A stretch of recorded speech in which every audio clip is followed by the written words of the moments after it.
there's no way they're just using the T-Mobile network at 60% clip. There's absolutely no way, because the way they're kicking people off their network for overselling the home internet to customers, they have to be using more than 60%. I think that's just wolf tickets on behalf of the man with the sweaty armpits. Gotcha. You guys think that number is conflated maybe in a certain way? Maybe it's positioned in a way that makes it seem like it's true? See, you know Steve will be lying all the time. I don't know why you need to stop. You know that he be lying, man. Come on now. He does, but what I'm saying is they have access to information we don't. So this is one I find hard, like I can't really verify it either way. You know what I think I'm saying? he's underestimating the number. I think it has to be at least like 70 to 75%.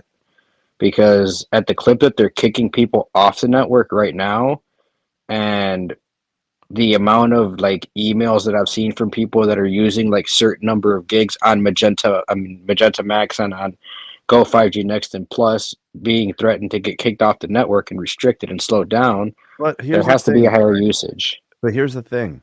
They're still leading in open signal reports on speeds.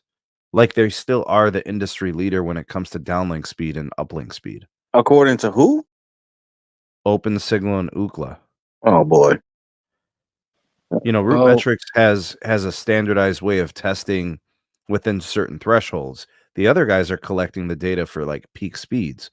So it's a different metric, you know what I'm saying? So when we look at that data, that's a pretty large swath, millions of data points that shows us top end speed, bottom end speeds, you know, median speeds, average and mean. You know, we get different data points that tell us something. If I look at, say, for example, 2019 Verizon, let's call it pre-C-band, their network utilization was 58%. AT&T's was 41%. So maybe he's all actually not that off. Okay, Sneed. You believe him. You go ahead. I just can't verify either way, you know, so I just have to report it as it is. Yeah, if I had a way to verify it one way or the other, then, you know, we can go with that. But that's why I quoted it and said he said it.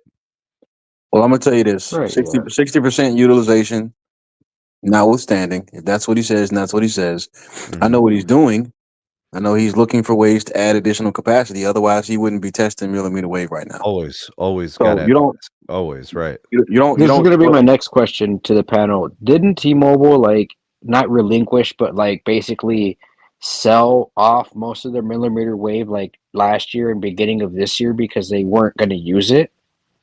I thought they had more spectrum and they got rid of some of the millimeter wave they already had in their portfolio.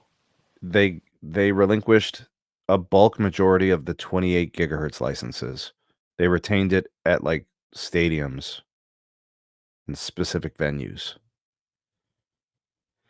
But they still have their 39 gigahertz, which is what Zero Cool was speculating was for this service. They still hold 24 gigahertz, which is, I think, the lowest millimeter wave that any mobile network operator has in any type of sizable bandwidth. So how many of the major PEAs does T-Mobile have the 39 gigahertz licenses in, though, for it to really make that much of a difference? Most of them. They have it in most PAs. Damn. They should have been using it sooner than, just like V was saying, they're waiting and they're late to the game. Yeah, they're going to build out for sure. Yeah.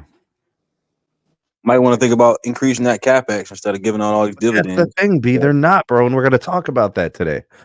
They ain't doing it. I mean, where's this money? CapEx. Where's this money going to come from? So you're talking about, you know, you gave out over $1 billion worth of dividends to investors, and that's great. $756 million. I mean, but you're behind the 8 ball when it comes to network performance. They are, Sneed. I don't care what Ookla says. I really don't care about speed tests. You know, when we're talking about planning for the future, like you said, you always have to build. They have no way to offload the network. And if they're truly at 60%, yeah, it's time to start thinking about offloads. Because, again, when you're dealing with home internet, those customers are not moving. A mobility network, when you're talking about cell phones, eventually those customers move. And it serves as a built-in offload. It's organic. But the house is going to stay where the house is. The apartment's going to stay where the apartment is. The building is going to stay where the building is. You have to be mindful of that. There's no offload for that particular company. And I'm sure they know that. That's the reason And why they're they're definitely trying gonna. to. Sorry, B. Go ahead. It's okay. It's okay. I was going to say real quickly. That's the reason why they're, trying to get into fiber and trying to get into millimeter wave. Excuse me, but I mean, it's going to be hard to compete with $8-9 billion of capex every year when the rest of the industry, from an MNO standpoint, is spending double that, or more than double of that. Come on, man. It's the big And leagues.